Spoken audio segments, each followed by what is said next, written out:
Vamos conversar agora sobre um assunto muito importante, os riscos associados à automedicação nos meses de inverno. E sobre esse assunto conversa conosco a diretora da Faculdade Venceslau Braz, enfermeira, professora Débora Vilela.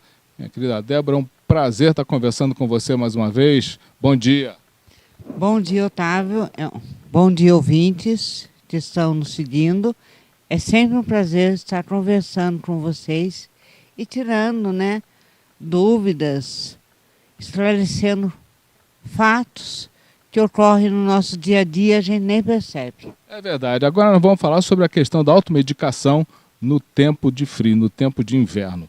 Então a primeira pergunta, Débora, quais são os principais riscos associados à automedicação quando essas doenças, que são chamadas sazonais, são mais comuns? O perigo de uma automedicação sem passar por um médico é você estar mascarando os sintomas, ou seja, você está escondendo os verdadeiros sintomas da doença. Principalmente agora, que é muito comum, as gripes, Nós temos aí os casos de dengue, que vai perdurar por mais tempo. Os casos de Covid. Quando eu me medico, eu posso estar mascarando o quadro que realmente está acontecendo e que necessita de uma medicação adequada. É verdade. É verdade. As pessoas não atinam para isso, Toma um remédio, acaba o sintoma, pensa que está bom, mas tem uma doença pior por trás disso. Exatamente. Ela toma o remédio, melhora, mas só que a doença que ela tem continua nela. E daí, quando ela vai perceber, ela já está num quadro bem mais grave da doença se ela não tivesse procurado um médico no início da doença. Agora, Débora, eu queria ir para outro patamar em relação a essa automedicação, porque tem pessoas que chegam até a tomar antibiótico. Então eu pergunto para você os perigos do se automedicar com antibiótico sem a prescrição médica, principalmente nos tempos de frio. O perigo que você se medicar com antibiótico sem prescrição médica, por isso é necessário uma prescrição médica, é que cada vez que eu tomo um antibiótico, o meu corpo vai criando resistência a esse antibiótico. E ele criando resistência a esse antibiótico, ele não vai fazer depois efeito em mim quando necessariamente for necessário. Vou fazer uma pergunta para você agora, técnica. Lembra daquela questão, vamos chamar de surto de infecções hospitalares? Tu lembra disso? Era em decorrência do uso inadequado de antibiótico? Sim, pode ser. Porque a pessoa entra num quadro, entra no hospital, perde uma pequena infecção, mas ela está acostumada a tomar tanto antibiótico que todos os antibióticos que o médico prescreve para ela não vai fazer efeito. Por isso existe um exame chamado, que justamente ele fala, antibiograma, os antibióticos que as pessoas ainda têm efeito, porque em muitos deles a pessoa já é resistente. Não adianta mais tomar. Não adianta mais tomar. Bom, então voltando para os medicamentos comuns, a pergunta é o seguinte: a automedicação inadequada com esses medicamentos que aliviam sintomas de resfriado, de gripe, pode contribuir para a resistência aos medicamentos, de forma geral, e agravando os problemas de saúde, acaba agravando? Sim, acaba agravando. Por quê? Cada organismo reage de uma forma aos medicamentos, por mais simples que ele seja. E cada vez mais que eu tomo medicamento, quando eu vou tomar pela segunda vez, ele já não vai mais fazer o mesmo efeito da primeira. Então, o perigo de se estar tomando remédio, vai na farmácia, eu vejo lá, antigripal está liberado. Então eu vou tomando. vou tomando, vou tomando. De repente ele não faz mais efeito. Ô, Débora, se me permite, e é interessante que tem pessoas que na ansiedade para ficar bons logo, tomam logo de uma vez 2, 3 comprimidos, né? Ou então não espera nem o comprimido fazer efeito, que hoje em dia os comprimidos são de 12 horas, né? Passa 4 horas, já toma outro. Exatamente, né? Principalmente porque, principalmente quando tem dor de cabeça, né? Verdade. Ninguém quer ter, né? Ninguém quer ter. Então, tem medicamento que vai ter um efeito mais duradouro, de 12 horas. E a pessoa, mas demora mais para começar o efeito. Sim. Daí a pessoa, meia hora depois, já está tomando antibiótico de novo. Ou remédio para a dor de novo. E aí o remédio vai perdendo efeito. O remédio vai perdendo efeito. Olha, isso aí é um problema sério. Aliás, é engraçado aqui no Brasil a quantidade enorme que nós temos de antigripais, de remédios para dor de cabeça, remédios de pressão. E que as pessoas muitas vezes não sabem o mal desse medicamento tomado de forma incorreta pode fazer à saúde. Pode até, principalmente se for a primeira vez que ela está tomando medicação. Aí, principalmente crianças, né? Principalmente crianças, né? Porque quando eu sou alérgico a um medicamento, eu posso ser alérgico, mas eu só vou saber se eu sou alérgico quando eu tomo um medicamento. Pela medicação simples, por exemplo, dipirona. Todo mundo toma dipirona, né? Mas eu só sei se eu sou alérgico depois de tomar a primeira dose. Se eu tomo a primeira dose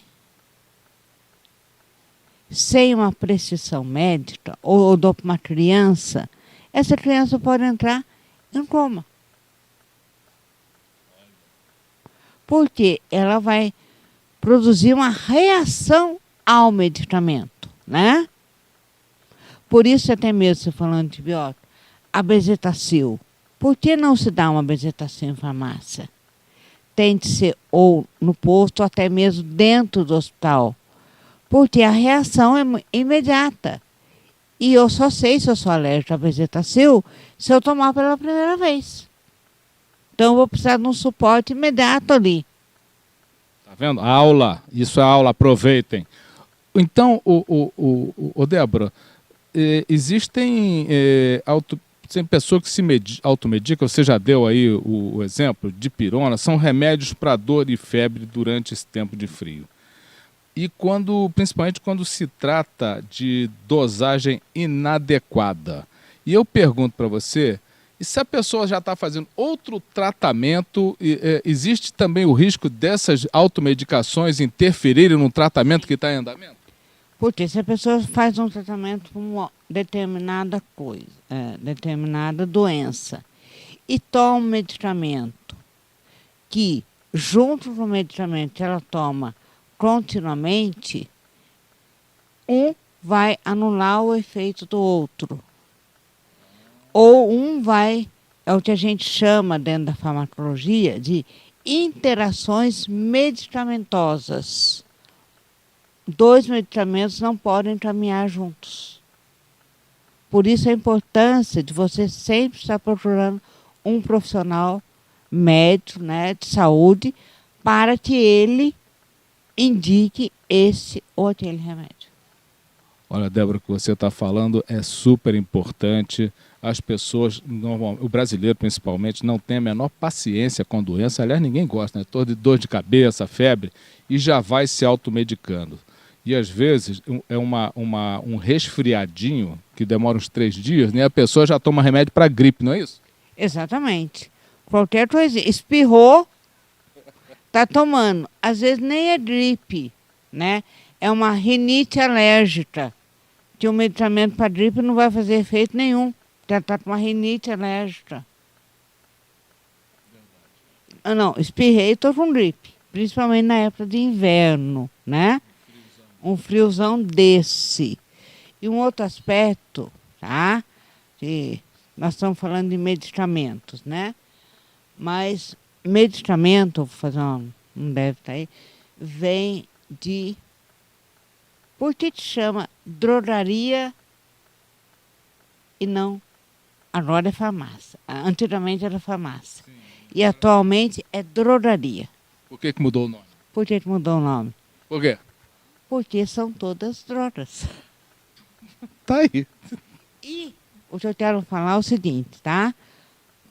O remédio, na realidade, ele é fabricado no laboratório, mas ele não deixa de ser uma droga.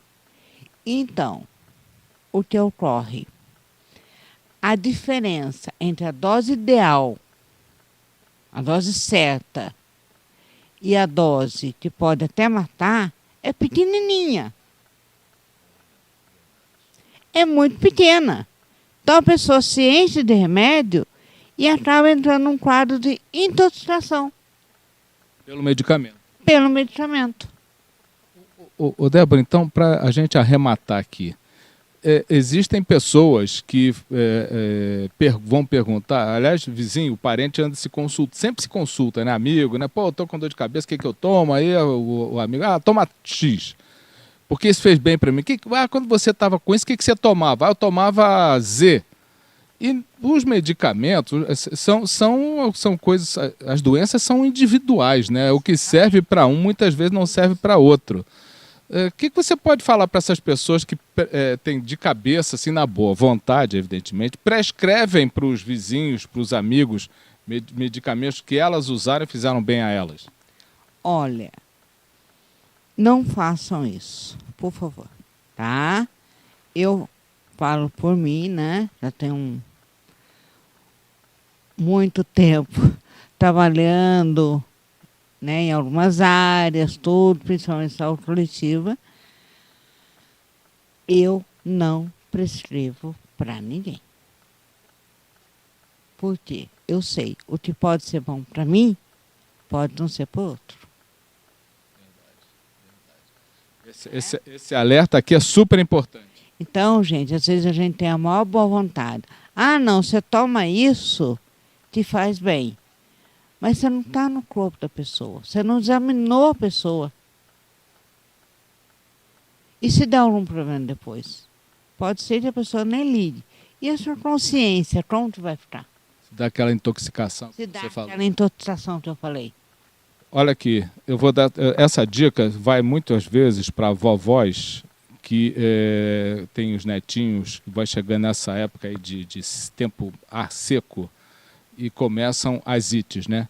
Sinusite, rinite, que mais?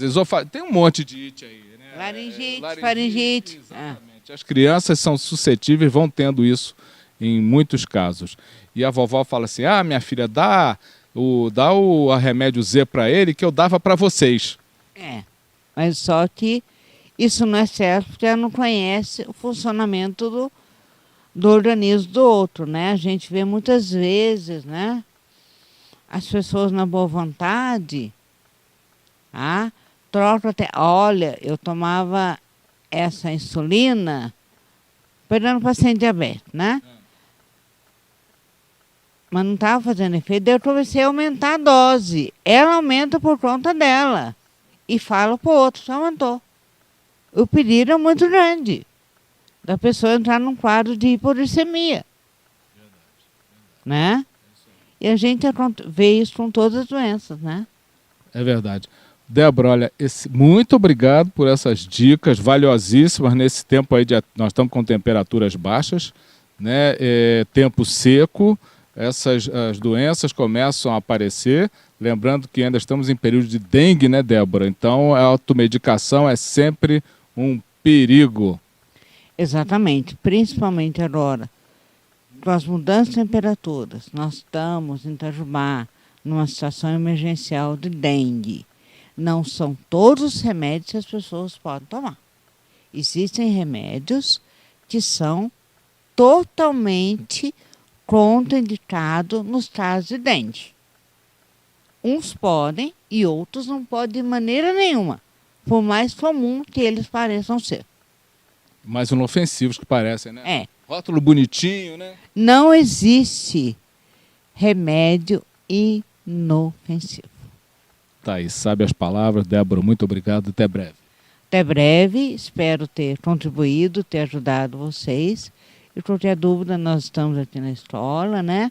A Poliana está ali, está meio longe, mas acompanha a nossa rede social, porque vem novidades por aí.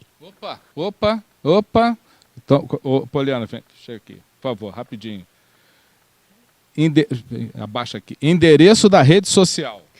A gente tem o nosso Instagram, que é @fwb.itajubá. E a gente também tem o nosso WhatsApp, que é 35984043379. Vocês vão falar comigo, Poliana. Poliana com 2 L's, 1 Y, 2 N's, é um nome fantástico. Valeu, Poliana, obrigado. Valeu, obrigada. Beijo. Até mais, gente. Conversei aqui com a assessora especial da Faculdade Venceslau Braz, a Poliana Esber, dando essa participação especial, e a diretora da FWB, a queridíssima Faculdade de Enfermagem, professora Débora Vilela, participando do nosso programa nas ondas da Panorama.